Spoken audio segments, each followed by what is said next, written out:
Good morning student. MDS university Ajmer के BA honours political science के paper 12th political ideologies के मेरे प्रिय युवा साथियों, अपने इस लेक्चर सीरीज़ में फ़िलहाल हम लोग अंतर्राष्ट्रीयतावाद या इंटरनेशनलिज्म के ऊपर बातचीत कर रहे हैं।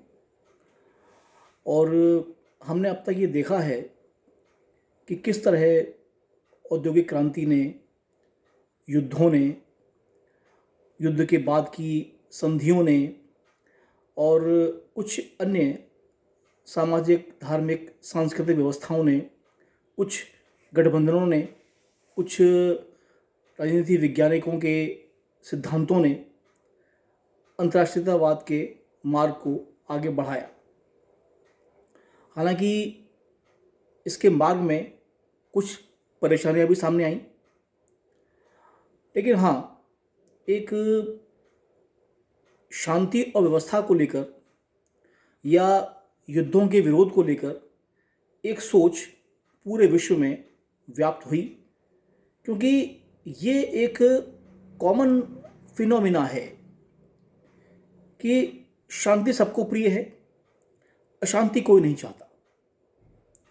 और इसी एक आधार पर अंतर्राष्ट्रीयतावाद के विभिन्न सिद्धांत, कार्यक्रम आगे बढ़े हैं। आज हम बात करने जा रहे हैं एक नए टॉपिक पर, जो है अंतर्राष्ट्रीयतावाद के विकास में सहायक तत्व, यानी वो एलिमेंट्स जिन्होंने अंतर्राष्ट्रीयतावाद को आगे बढ़ाने में मदद की है। मैं doctor Manoj Awasthi, associate professor, SPC government college Ajmer, आज आपको उन तत्वों की ओर लेकर चलता हूँ जिन्होंने अनेक बाधाओं के बावजूद अंतर्राष्ट्रीयतावाद को एक आकार तक पहुँचाया है, एक दूरी को तय करने में मदद की है। पहला बिंदु है इसमें विश्व बंधुत्व और मानवाधिकार, यानी विश्व में फ्रेटर्निटी की भावना, और दूसरा ह्यूमन राइट्स। यहाँ आप ध्यान रखिएगा कि विश्व बंधुत्व की बात प्राचीन राजनीतिक दर्शन में, चाहे वो भारतीय हो या पाश्चात्य, दिखाई दी है। इसके अलावा जो संगठन बने हैं उनकी पृष्ठभूमि में ये कॉमन फैक्टर है कि दुनिया के मनुष्य लगभग बराबर हैं। मैं यहाँ एक शब्द लगा रहा हूँ, लगभग। हालांकि अभी आप देखें, ये ज़माना इंटरनेट का है, तो आप ये पाएंगे कि विज्ञान ने इतनी तरक्की की है और ये साबित किया है कि मनुष्य जो प्रजाति है, जो हम होमोसेपियंस हैं, हमारा 99.99 डीएनए एक सा है। वो अफ्रीकन हो, वो मंगोल हो, वो भारतीय हो, अमेरिकन हो, ब्रिटिश हो, फ्रेंच हो, जर्मन हो, कोई भी हो, डीएनए का जो उसका स्ट्रक्चर है वो सेम है। जो इस बात को साबित करता है कि जो प्राचीन, चाहे वो धार्मिक पुस्तकें हों या विद्वानों के व्याख्यान हों, जब वो विश्व बंधुत्व की बात करते हैं तो उसकी पृष्ठभूमि में ये बात यही होती है कि मनुष्य की सामाजिक, सांस्कृतिक आवश्यकताएं और नज़रिए करीब करीब एक से होते हैं। इसलिए उनके बीच में एक कॉमन कोड या नियम, कायदे, कानून बनाए जा सकते हैं। दूसरा बिंदु मानवाधिकार या human rights. Being a human, एक मनुष्य होने के नाते अपने सर्वांगीण विकास को प्राप्त करने के लिए या वहाँ तक पहुँचने के लिए आपको कुछ न्यूनतम आवश्यकताएं होती हैं, आपकी कुछ मिनिमम रिक्वायरमेंट्स होती हैं। और ये माना जाता है कि आप चाहे किसी भी देश के नागरिक हों, किसी भी धर्म या सभ्यता या संस्कृति को मानते हों, आप आस्तिक हों या नास्तिक हों, इससे फ़र्क नहीं पड़ता। लेकिन एक मनुष्य होने के नाते कुछ सुविधाएं, कुछ सहूलियतें आपको मिलनी चाहिए। इन्हें एक शब्द में कहा गया है मानव अधिकार, यानी मनुष्य को अपने जीवन के सर्वांगीण विकास के लिए जो सहूलियतें, सुविधाएं, चाहे वो समाज के द्वारा हों, या राज्य के द्वारा या अंतर्राष्ट्रीय समुदाय के द्वारा मिलनी ही चाहिए। इस बिंदु पर विभिन्न देशों के बीच एक आम सहमति है। आप सब जानते हैं 10 दिसंबर 1948 को संयुक्त राष्ट्र ने अपना जो मानवाधिकार पत्र था वो जारी किया था। उसमें ये भी आपको पता है कि आज की तारीख पर दुनिया के अधिकांश देश, ध्यान रखिएगा सब तो अब भी नहीं है, लेकिन विश्व के अधिकांश देश क्योंकि संयुक्त राष्ट्र के सदस्य हैं, इसलिए वो संयुक्त राष्ट्र के नियम कायदे कानूनों पर अपनी सहमति दर्ज कर रहे हैं बगैर किसी दबाव के।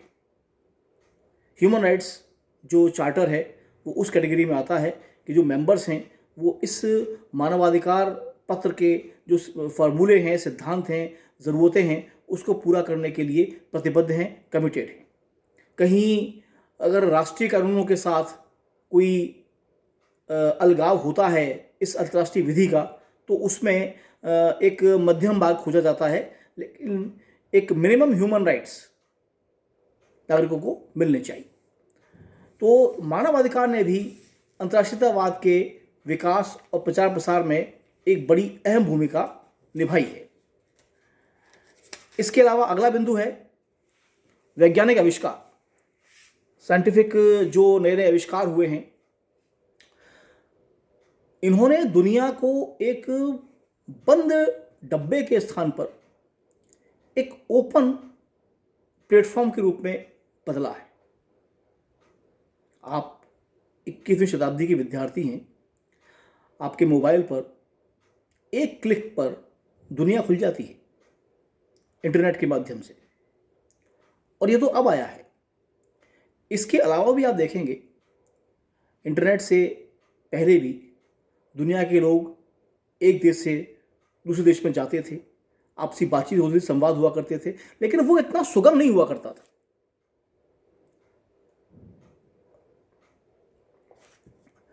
दूसरे देश में आने जाने के लिए सुविधाएं, परमिशन, धन, ये सब आवश्यक हुआ करते थे।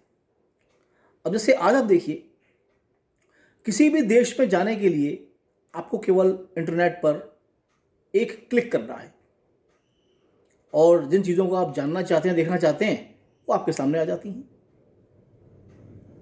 इस वैज्ञानिक आविष्कारों ने भी अंतर्राष्ट्रीयतावाद को आगे बढ़ाया है, और अब तक ये हो रहा था कि विभिन्न देश जो बंद थे वो अपनी सभ्यता, अपनी संस्कृति पर गर्व तो कर रहे हैं, लेकिन वो दूसरे की सभ्यता, संस्कृति को ना तो जानते हैं और ना उनके पास कुछ जानने का माध्यम हुआ करता था।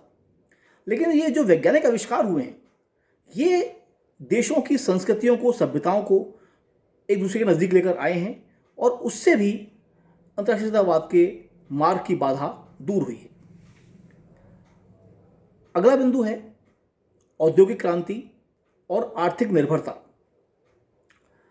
ये चीज़ आपको बड़ी अजीब लग रही होगी कि इकोनॉमिक डिपेंडेंसी कैसे, जबकि देश को तो आत्मनिर्भर होना चाहिए और ये बड़े गर्व की बात है, कोई दो राय नहीं। लेकिन औद्योगिक क्रांति के बाद जो नई दुनिया उभर कर सामने आई, और ख़ास तौर से द्वितीय विश्व युद्ध के बाद की, जबकि देशों को आज़ाद किया गया संयुक्त राष्ट्र के माध्यम से, महाशक्तियों के कई ग्रुप बने और जो उपनिवेश थे उन्हें आज़ाद किया गया, लेकिन अब जो औद्योगिक क्रांति के बाद एक नया संबंध सामने आया विकसित और विकासशील देशों के बीच में, वो निर्भरता था। जैसे आप देखें, ठीक है आप कोई बड़ी महाशक्ति हैं, आपके पास औद्योगिक क्रांति के बाद नई तकनीक है, नए कल कारखाने हैं, लेकिन कच्चा माल नहीं है आपके पास, जिसको आप रॉ मटेरियल कहते हैं। वो अर्धविकसित और विकासशील देशों के पास है। उनके पास कच्चा माल है पर तकनीक नहीं है। यानी इससे आप दोनों एक दूसरे पर निर्भर हो गए। विकासशील देशों के पास कच्चा माल है और बाजार है उनके तैयार माल को खपाने के लिए, और विकसित देशों के पास तकनीक है और आर्थिक संसाधन है, धन है उनके पास। इसके माध्यम से देश एक दूसरे के नज़दीक आए और अंतर्राष्ट्रीयतावाद का विकास होना शुरू हुआ। आप देखिए दुनिया के अनेक मुल्कों के अंदर, भारत, बांग्लादेश, नेपाल, इन देशों की बड़ी डिमांड है इनके उत्पादनों की, क्योंकि वो लागत उनकी कम है और गुणवत्ता भी ठीक ठाक सी है।